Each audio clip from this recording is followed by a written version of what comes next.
When it comes to Zack Snyder movies, generally they're pretty divisive. You have some people that absolutely love nearly everything he puts out, his style, his cinematography, his storytelling.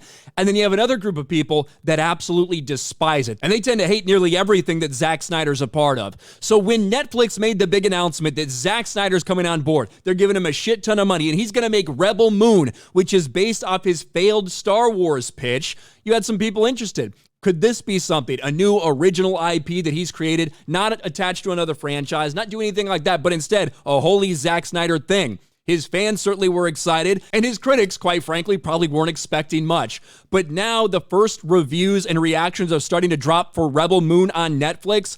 And right now, from the critic point of view, it does not look good. Netflix Rebel Moon arrives with disastrous review scores. Now, at one point in time, it debuted to 17%, which would have been the worst critic score of Zack Snyder's entire career. The worst movie he's ever made from a critical perspective. Now, it is bumped up to 26% for the critic scores on Rotten Tomatoes.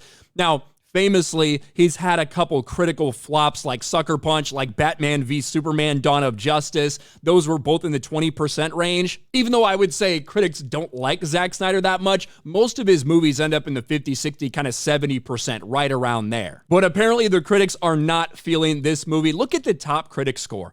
I don't know if I've seen that for like this, a type of movie that has this much hype. A 0% right now from the top critics. It's getting blasted. At the end of the day, we've seen Zack Snyder movies before where the audience perception is completely different than the critics. It ends up going to be a decent success. So we'll see what happens. What really matters is what the fans think. We know Zack Snyder has a very, very vocal fan base that will show up, that will review shit. So it'll be interesting to see what this audience score ends up being. But right now, a lot of people that were super hyped and super excited, they're starting to temper their expectations a little bit.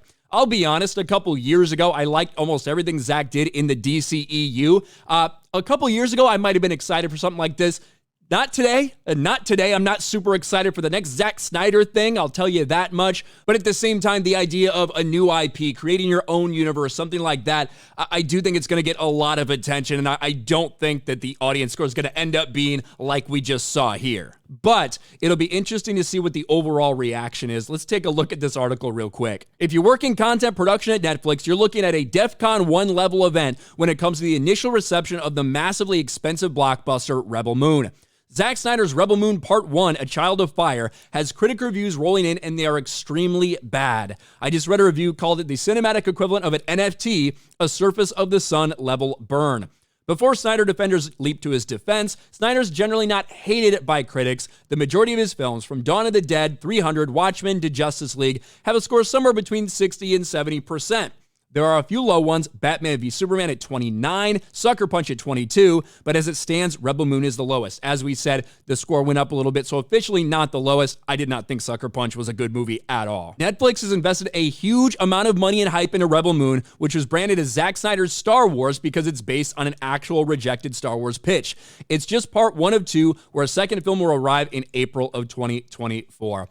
Again, these are just the critics. I'm always going to be skeptical of the critics because critics have hated things that I have absolutely loved before, even some Zack Snyder stuff. I certainly wasn't expecting this movie to, 80, 90, 100%, but I think most people did expect it to not be this bad in terms of how the critics feel. We'll see what happens going forward when this thing actually comes out on Netflix. As of right now, the critics absolutely despise it. What do you guys think about this? Let me know in the comments section below. I am not affiliated with Zack Snyder, just for the record. Just wanted to make that clear. Let me know. Smash a like button, subscribe to the channel, ring the bell for notifications, share this video out there, and I'll talk to you later.